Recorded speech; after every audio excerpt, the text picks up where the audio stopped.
My name is John Kim, and I am the IT project manager at Metro Dermatology. Not getting the slides. Oh.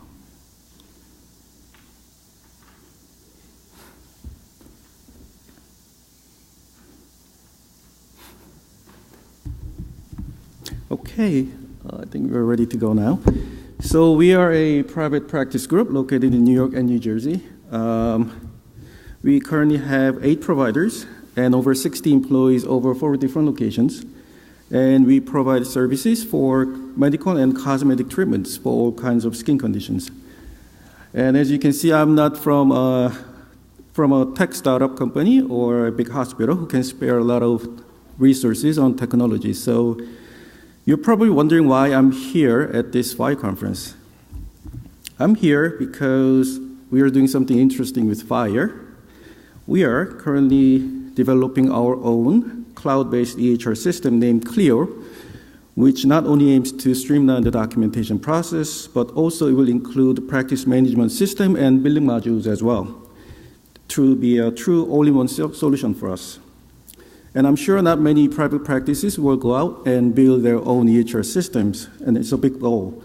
So I'm here today because I believe I can share some unique experiences and perspectives on working with FHIR as a small company with limited resources.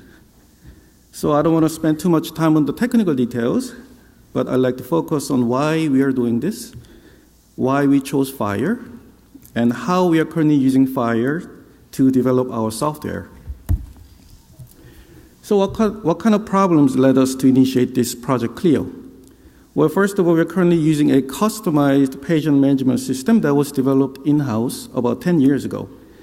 So this system takes care of our scheduling module, scheduling patient flow, and all of the billing procedures. Now, even though we're constantly making improvements on it, the system is technically outdated, and it seems we have reached its limitations. To make matters worse, the previous developers did not leave any technical documentations, making maintenance a nightmare for us. Then there was an issue of disjointed systems. Because it was difficult to modify the existing system, we built a number of independent modules on top of it, which are not well integrated together. So this is, slide is not moving. Oh, there you go. This is our payment system that we created. We built it for front desk staff so they can take the payments from patients very efficiently without much training, similar to those point of sale systems in retail industry. But unfortunately, at the end of the day, someone needs to re-enter all the payments back into our billing system because 2 systems are not integrated. Then a few years ago, we also had to bring in yet another system from outside, which is off-the-shelf EHR system. We had to do that because we wanted to be compliant because that system was certified. Of course, all the billing codes are generated from that system, so they must be re-entered back again into our system manually. And all these systems have different logins for each user. So as you can imagine, as our practice grows bigger, IT systems also became more complex, and the time and efforts spent on the unnecessary task increased dramatically. So it was time for us to overhaul our IT structure before it was too late. So why are we building another EHR system? Why are we spending so much time and money to build a brand new one instead of just buying an available one that's on the market? One critical reason is that most of the available systems are not optimized for efficiency. So this graph shows the number of patients in our offices each week. Even though we are a relatively small practice, we see a significant number of patients per week, as you can see from here. Our busiest office, which is in Bronx, sees about 600 patients a week on average. That's about 150 patients a day in a small office with about 6 exam rooms. So a system cannot be the bottleneck in our daily workflow. And a lot of system vendors today do a great job of making an efficient system up to a certain point, but we still need it more than that. Another reason for building a new system is because our team wants complete control of the system. Providers, nurses, front desk, and billers, they all want to constantly add new features and make improvements. Usually this is not possible with any of the off-the-shelf programs, and even if the vendor is willing to do it, it may take weeks or even months to make the changes. So now we understand why we are doing this. Why did we decide to use FHIR? Well, here is our draft of data relationship diagram for our project before we knew about FHIR. As you can see from here, it's quite complex, and this is only actually for the patient's appointments and coverages. We didn't even get to the medical parts. So by leveraging FHIR specifications, we do not have to design everything from the scratch. And by following their guidelines, we can also make sure that our system will be compliant, because all of the hard work is actually done by a great community of FHIR. And most importantly, our system will be able to communicate with other FHIR-speaking applications out of the box. Now, even though FHIR seems like a solution for everything, there's a catch. And the catch is you have to implement it yourself. And although FHIR community does a great job on the documentations, it can be overwhelming at first. So we knew that we didn't have the resources to create our own FHIR server and maintain it. So we are looking for a turnkey solution for a commercial-grade FHIR server, which we can utilize to build our application on top of it. At the time, there were only a handful of vendors who provide this service. And after careful consideration, we chose to go with a vendor called Health Samurai. They're here today.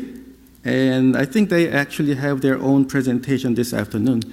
So I'm sure one of their experts will introduce their system in detail. But in a nutshell, their A-Box is a generic FHIR server as a service platform based on PostgreSQL and Clojure language. FHIR resources in A-Box are directly saved in the database as is, so no additional mappings are required. And using the meta models, we can also extend and even create a new FHIR resource. And from our point of view, it truly encapsulates the complexity of creating and maintaining the FHIR server, so we can really focus on the client application, specifically the user interfaces and optimizing the workflow, which are the keys to our success. So what's the current status? Well, the scope of Cleo project is huge, so we have decided to take the agile approach and begin developing small independent modules with the most benefits to the practice. One difficulty we're facing is that since we cannot just simply replace the whole system at once, we must introduce the new system gradually by replacing one module at a time, which requires a lot of planning and conversion and synchronization of the data between the systems, which significantly slows down the development time.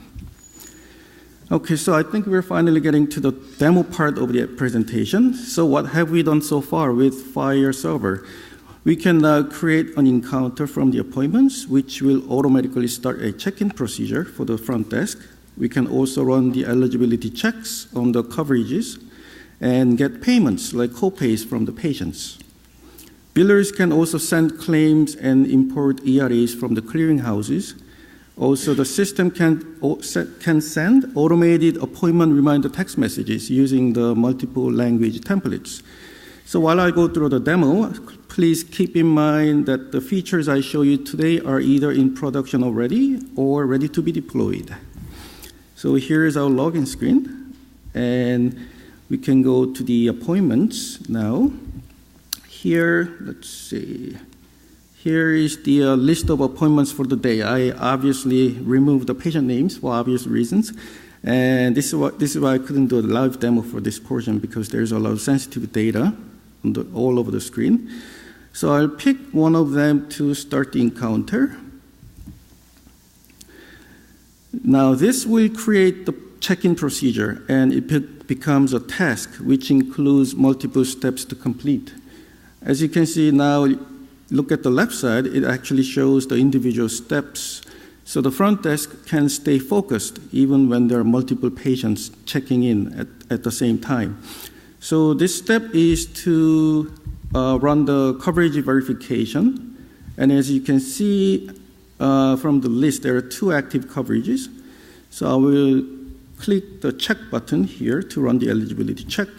And here, as you can see, the coverage is active, and we get the additional data like the copay amount at the bottom. And here, the next step, they can actually create the encounter for this patient. They can review the information here, like the location, rendering provider, or the referring provider. So let's actually go ahead and save this encounter. Here is the last part of the check-in procedure, which is to collect any payments from the patient. Because we already ran the eligibility check previously, the copay amount is automatically filled in as $20.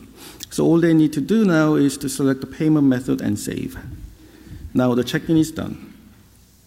So if you remember this diagram, before all 3 systems were disconnected and someone had to manually re-enter the data, but now everything is integrated.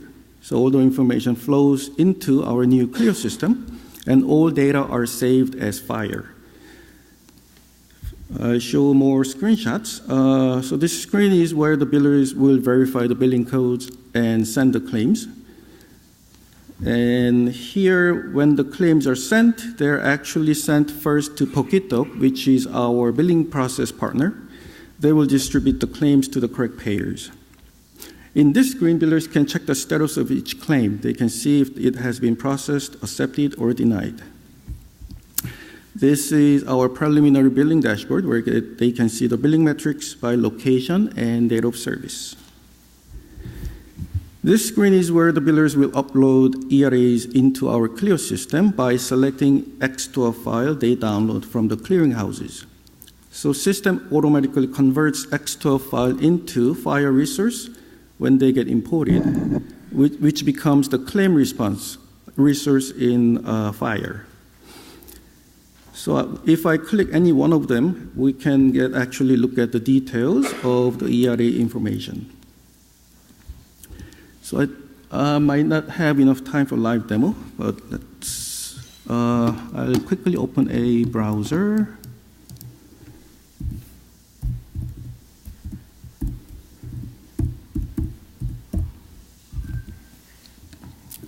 So this is our main screen. I will log in. Oh, can you show the browser? If you could, okay, thank you.